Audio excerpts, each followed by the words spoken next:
পুরাতন বাসস্ট্যান্ডে আয়োজিত খাদ্য পিঠে পুলি উৎসবে চরম বিশৃঙ্খলা। রূপম ইসলামের শোতে এদিন বুধবার সন্ধ্যার পর থেকেই মাঠের মধ্যে ঢুকতে না পারায় প্রচুর মানুষ মাঠের বাইরে ভিড় করেছিল। তারপরেই ছড়ায় বিশৃঙ্খলা। পরিস্থিতি সামালতে পুলিশের লাঠি চার্জ। অনেক মানুষ রাস্তার মধ্যে পড়ে গিয়ে আহত হন।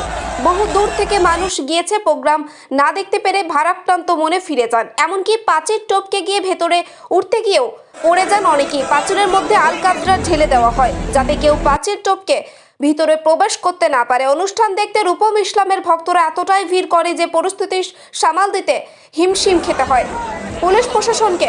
মাঠের ভিতরে রূপম ইসলামের প্রোগ্রাম দেখতে অনুরাগীরা এতটাই ভিড় করে যে কাল্লার বাইরের দূর দূরান্ত থেকে মানুষজন এসেছিলেন এই প্রোগ্রাম দেখতে। অনেক মানুষ হতাশ হয়ে ফিরে যান, যার ফলে চরম বিশৃঙ্খলা দেখা যায়। কাল্লা থানার পুলিশ 5 জনকে হাতে অস্ত্র নিয়ে ঘোরাঘুরি করতে দেখে।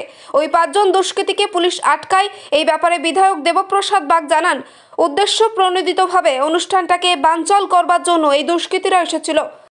গৌতিপাড়া ইঞ্জিনিয়ারিং কলেজ। আচ্ছা, দেখতে পেয়েছেন? না, দেখতে পাইনি। কি হলো এখানে পরিস্থিতি? এখানে সামনে গিয়ে ঢুকতে গেছিলাম তো ওনারা লাঠি চার্জ করেছে। কারা লাঠি চার্জ করলো? পুলিশরা। আচ্ছা, মানে প্রচণ্ডভাবে পা ফুলিয়ে দিয়েছে। আমাদের আচ্ছা, কেন কেন? এমনি বিনা কারণে। আচ্ছা, এখানে কি প্রচণ্ড ভিড়? প্রচণ্ড ভিড়। থেকে প্রতি বছর এইরকম করা? আমরা ঢোকার চেষ্টা করছি, স্যাররা লাঠি চার্জ করছে। কি বলবো এরপরে? হ্যাঁ, কি চাইছেন এখন? আমাদের একটাই রিকোয়ারমেন্ট ছিল, যেহেতু আমাদের একটা প্রোগ্রাম হচ্ছে, সেখানে আমরা সবাই একটা আশা নিয়ে এসেছিলাম যে অনুষ্ঠান দেখব। সেহেতু আপনাদের এখানকার কমিটি কর্তৃপক্ষের ক্যাপাসিটি নেই, সেই জন্য এরকম একটা অনুষ্ঠান ক্রিয়েট করেছে, সেটা নিয়ে আর কি বলছি। হ্যাঁ, বাড়িতে ফিরে যাচ্ছি। পুলিশের থেকে লাঠি চার্জ মারছে, পুলিশ দারুণ মারছে। হ্যাঁ, পুলিশ হেভি মারছে। মারছে। কার প্রোগ্রাম দেখতে এসেছিলেন? পুলিশ লাঠি চার্জ। রূপমদার। আচ্ছা, কখন থেকে দাঁড়িয়েছিলেন? 1.5 ঘন্টা প্রায় হয়ে গেল।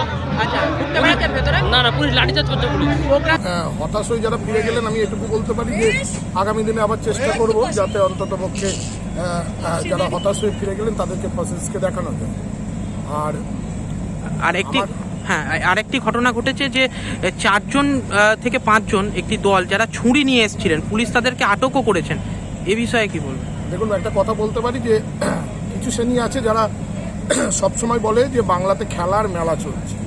এটা তো বলে, বিজেপির লোকেরাও বলে, আর বিজেপির দল থেকে তো মাঝে মাঝেই বলে, আর সিপিএমের মানুষজনও বলে যে আমাদের মমতা বন্দ্যোপাধ্যায়ের সরকার নাকি খেলার মেলা নিয়ে থাকে।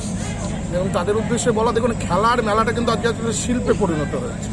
কারণ হাজার হাজার মানুষ এই খেলার মেলাকে কেন্দ্র করে তাদের রুজি রোজগার করে। তাতে তো কিছু মানুষের তো গাত্রদাহ হয়, এটা তো অস্বীকার করার কোনো জায়গা নেই। আজকে মাঠে যদি আপনার 15 থেকে 20 হাজার মানুষজন থাকে, তো বাইরেও অন্ততপক্ষে 40 থেকে 50 হাজার মানুষজন ছিল। এবং তারা মাঠে যা ক্যাপাসিটি আছে তাতে হচ্ছে যে 20 হাজারের বেশি আমরা মানুষকে ভেতরে ঢুকতে দিতে পারিনি।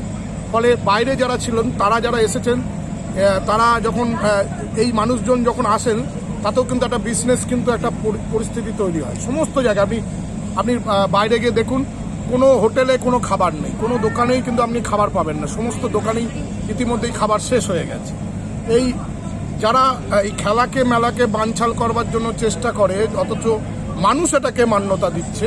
কারণ এই বিবৃতি দেওয়ার পরও কিন্তু আজকে খেলার মাঠেও কিন্তু অসংখ্য মানুষের ভিড়, আবার হচ্ছে কেন যে মেলার মাঠেও কিন্তু অসংখ্য মানুষের ভিড়। তাদের গাত্রদাহ থেকে এমন একটা পরিস্থিতি তৈরি করতে হবে যাতে আতঙ্কের মধ্যে মানুষ যেন না আসে, সেই পরিবেশটা তারা তৈরি করবার জন্য। এবং আপনারা যেগুলোকে দেখালেন, তাদের কিন্তু কারোরই বাড়ি কালনায় না। কারণ আমি কালনা বিধানসভাটাকে খুব ভালো মতন চিনি। সেখান থেকে দাঁড়িয়ে কিন্তু আমি আপনাদের বলতে পারি, এবং ওদের আইডেন্টি প্রুফ দেখলেও বুঝতে পারবেন সব বহিরাগত। তাদের চেষ্টাই হচ্ছে কেন যে শান্ত বাংলাকে একটা অশান্ত করার পরিবেশ তৈরি করে। এই শান্ত বাংলাকে অশান্ত করবার পরিবেশ তৈরি করবার জন্য কখনো তারা মেলাকে বেছে নেয়, কখনো তারা হচ্ছে কেন যে খেলার মাঠকে বেছে নেয়। তবে আমাদের পুলিশ প্রশাসন অত্যন্ত সচেতন আছেন। তারা কঠিন এবং কঠোর হাতে এটাকে দমন করতে পেরেছে, যার জন্য কোনো অপ্রীতিকর ঘটনা ঘটেনি। আমি ধন্যবাদ জানাই কালনা থানার প্রশাসনকে, কালনা থানার পুলিশকে অসংখ্য ধন্যবাদ জানাই, কারণ তারা সঙ্গে সঙ্গে ব্যাপারটাকে টেক আপ করে। একটি পুলিশকে বিশৃঙ্খলা আটকানোর জন্য লাঠিচার্জ করতে হয়েছে, বেশ কয়েকজন পড়ে গিয়ে আহতও হয়েছে। না, আপনাদের কথা অনুযায়ী আপনারা বলছেন যে কিছু মানুষ, কয়েকটি ছেলে এসেছিল, তাদের হাতে ছুরি ছিল। তাই যাদের হাতে ছুরি থাকবে, যাদের হাতে অস্ত্র থাকবে, তাদেরকে কি পুলিশ বাবা বাছা বলে ডাকবে? তাদেরকে তো পিটানো না, মানে অন্ততপক্ষে এমন পিটাতে হবে যাতে আগামী দিনে মমতা বন্দ্যোপাধ্যায় সরকারকে কলঙ্কিত করবার জন্য যে প্রচেষ্টা, কালা থেকে সেটা রীতা যেন ভট্টাচার্যের রিপোর্ট, সুন্দর বাংলা নিউজ।